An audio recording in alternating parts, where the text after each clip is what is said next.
Welcome, everyone. My name is Rich Simon, editor of Psychotherapy Networker, your host for this series on attachment theory in action.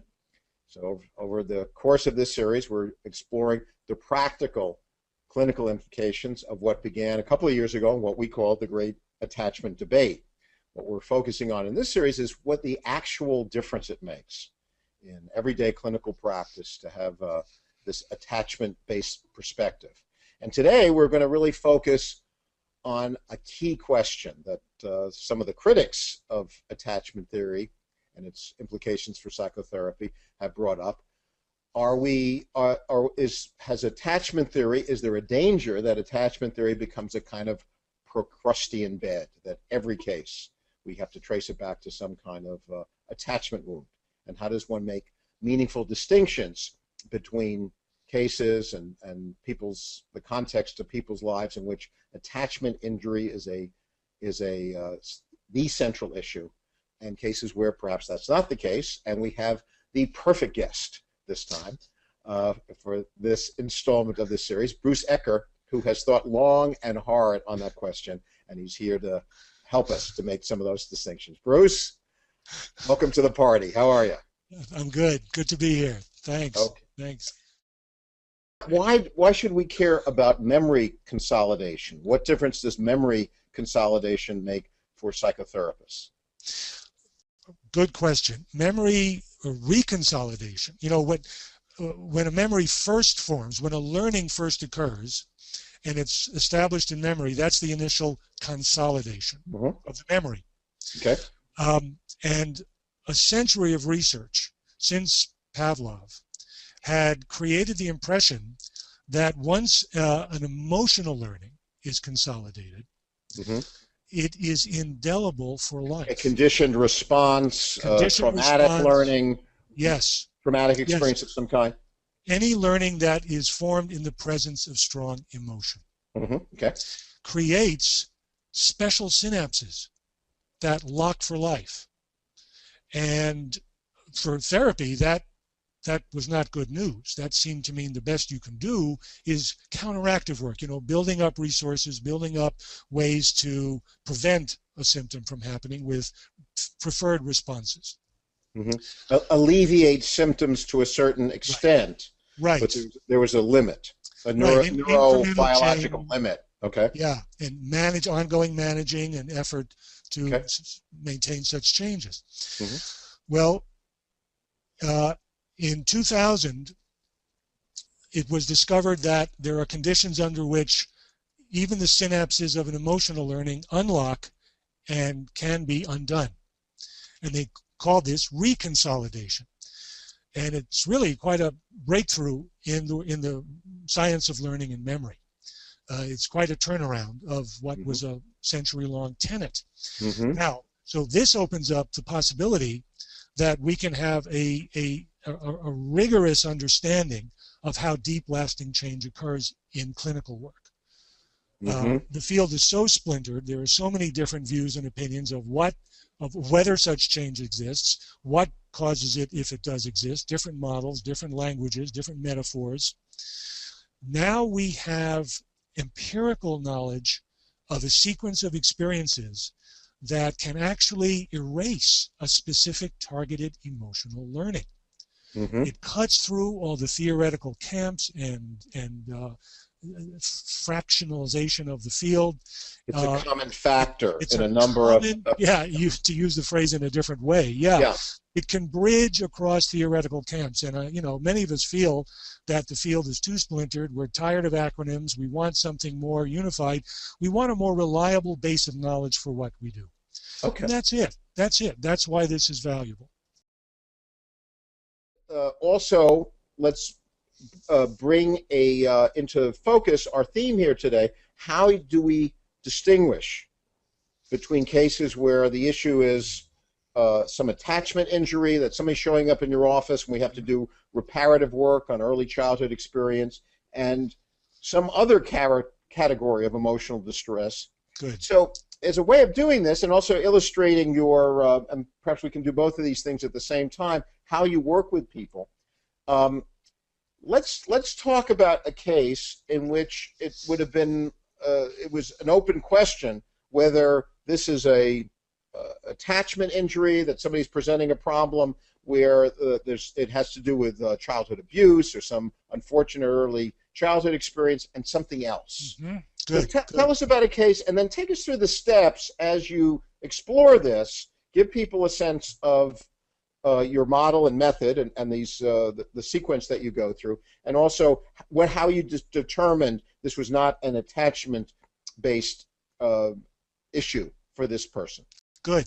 Let's do that. Good. Okay. All right. So let's walk through a case with one of my clients. So this will be coherence therapy, but I want to emphasize that this sequence of experiences that memory reconsolidation research has identified is not limited to coherence therapy. In fact, one of the main focuses in our new book, Unlocking the Emotional Brain, is to show that in published case examples of several other therapies, we can identify this very sequence of experiences. We've got AEDP, EFT, EMDR, and IPNB, to spit out a few acronyms there. Okay. Where this is all present. So this is not it's not that you got to buy into coherence therapy to use memory reconsolidation, but we have a methodology in coherence therapy that's very explicitly matched to the memory reconsolidation steps, whereas it tends to be a bit more implicit in the other therapies. But any therapist who's familiar with these steps can arrange to build them into the sessions however you work. Okay, well, so let's talk about a fellow who was in his early 30s, and he came in to see me because for several years he has been staying in a job where he's abused by his boss. The boss yells at him, the boss insults him in front of other workers, the boss requires him to put in a lot of overtime without paying him for it. Mm-hmm. And he's staying there, and he's not looking for another job. And at this point, this is hurting his own self-respect, and it's also starting to cause uncomfortable ripples between him and his fiancée, as well as other people who know him and care about him. What's going on here? So at that point, just from hearing his description of the problem, it sort of has the look of attachment issues. I think most therapists would think, oh, this is going to land in some attachment territory. This looks like it's a guy who this is his familiar role, to take his family of origin. Yeah, family of origin. The boss is a parent figure. Yeah, he must have core beliefs that he deserves to be treated this way. Yeah. That kind of thing. Yeah. And I myself, had that kind of hypothesis. Okay. But I've learned to trust what we call the retrieval work. Mm-hmm. I don't go with inferences heavily or theoretical notions heavily. I just do this experiential retrieval process.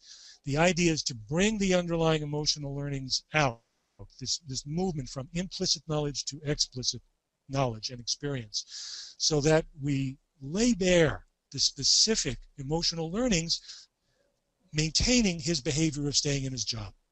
And then the material speaks for itself. You see whether or not attachment learnings are present, as we'll see as we go through this.